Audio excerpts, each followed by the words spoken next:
Bonjour à tous, dans cette vidéo nous allons faire le cours sur les notions de fonctions paires et impaires. Alors nous allons commencer par voir ce qu'est une fonction paire. Alors la définition est la suivante, donc on dit qu'une fonction est paire si l'intervalle grand I, qui est son ensemble de définition, est symétrique par rapport à 0, et si pour tout x appartenant à l'ensemble de définition, eh bien f de moins x est égal à f de x. Pour visualiser cela, on peut s'aider d'un graphe. Ici, nous avons en rouge la courbe représentative d'une fonction f qui va être paire. Alors pourquoi elle est paire? Parce qu'on voit que si on prend n'importe quel nombre x ici en abscisse et qu'on calcule son image, f de x, et si on prend l'opposé de x, moins x, et qu'on calcule son image, f de moins x, eh bien nous voyons que f de moins x est égal à f de x. En particulier, on remarque donc que puisque l'image de moins x et l'image de x sont les mêmes, eh bien qu'il y aura une symétrie pour la courbe représentative de f par rapport à l'axe des ordonnées. Voyons maintenant ce qu'est une fonction impaire. Alors, on dit qu'une fonction f est une fonction impaire si l'intervalle grand I, qui est son ensemble de définition, est symétrique par rapport à 0, et si pour tout x appartenant à l'ensemble de définition, f de moins x, c'est égal à moins f de x. Autrement dit, l'image de moins x et l'image de x sont des nombres opposés. Pour bien comprendre, on va donner la courbe représentative d'une fonction impaire, et nous voyons ici que si on prend un nombre x en abscisse et qu'on calcule son image, f de x, et si on prend l'opposé de x, moins x, et qu'on calcule son image, f de moins x, eh bien les nombres f de x et f de moins x sont opposés, et donc on constate en particulier que si une fonction est impaire, sa représentation graphique sera symétrique par rapport à l'origine du repère, c'est une symétrie centrale. Et donc la proposition suivante va résumer effectivement toutes ces propriétés de symétrie. La représentation graphique d'une fonction paire est symétrique par rapport à l'axe des ordonnées. Donc c'est le cas qui est à gauche ici. Nous avons une fonction qui est paire, puisque l'image de moins x et l'image de x sont égales. F de moins x égale f de x.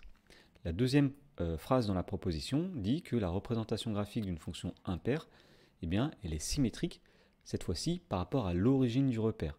Donc nous avons un exemple à droite ici, nous avons une fonction qui est impaire, puisque l'image de x, f de x, et l'image de moins x, f de moins x, sont des nombres opposés. F de moins x égale à moins f de x. Et nous voyons qu'effectivement, la courbe représentative de f est symétrique par rapport à l'origine du repère, c'est une symétrie centrale, c'est-à-dire que si on fait un demi-tour, la courbe vient se repositionner sur elle-même. Faisons un exemple pour bien comprendre ces notions de fonctions paires et impaires. Alors on considère trois fonctions f, g et h, et on nous demande de montrer que f est impair, g est pair, et que h n'est ni pair ni impair. Alors commençons par démontrer que la fonction f est une fonction impaire.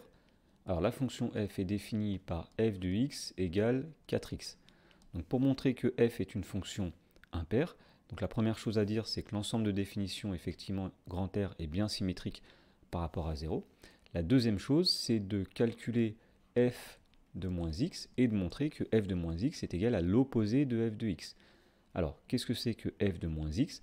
C'est lorsqu'on calcule f de x en remplaçant tous les x par moins x. Donc ici, nous allons dire que c'est 4 fois moins x. Alors 4 fois moins x, c'est égal à moins 4x. Autrement dit, ici, on reconnaît bien moins f de x, puisque 4x, c'est f de x. Donc on peut affirmer que la fonction f est bien une fonction impaire. À présent, on va démontrer que la fonction g est une fonction paire. Alors, on avait g de x qui est égal à x au carré moins 3. Donc, première chose, la fonction g est définie sur grand R. Grand R est symétrique par rapport à 0. Donc, la première condition est vérifiée. La deuxième chose, c'est de montrer que l'image de moins x est égale à l'image de x. Alors, l'image de moins x, c'est lorsqu'on remplace tous les x par moins x dans la fonction g ou dans l'expression de la fonction g. Donc ici, nous allons dire que c'est moins x le tout au carré moins 3. Il faut vraiment remplacer chaque x par moins x avec des parenthèses. Alors, moins x au carré, c'est moins x fois moins x, moins par moins plus, x fois x, x au carré. Donc nous avons x carré moins 3. Et donc, nous constatons ici que nous obtenons g de x. Donc nous avons démontré que g de moins x est égal à g de x. Donc nous pouvons affirmer que la fonction g est une fonction paire. Pour finir, on va démontrer que la fonction h n'est ni paire ni impaire. Alors pour montrer qu'une fonction n'est ni paire ni impaire, il va falloir trouver des contre-exemples. c'est-à-dire qu'il va falloir trouver un nombre x pour lequel h de x et h de moins x ne sont pas égaux, ça voudra dire qu'elle n'est pas paire.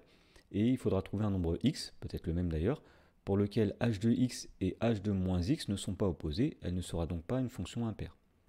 Alors par exemple, si on prend x égale 3, donc on va calculer h de 3, donc h de 3 c'est égal à 2 fois 3 moins 5, c'est-à-dire 6 moins 5, ça donne 1.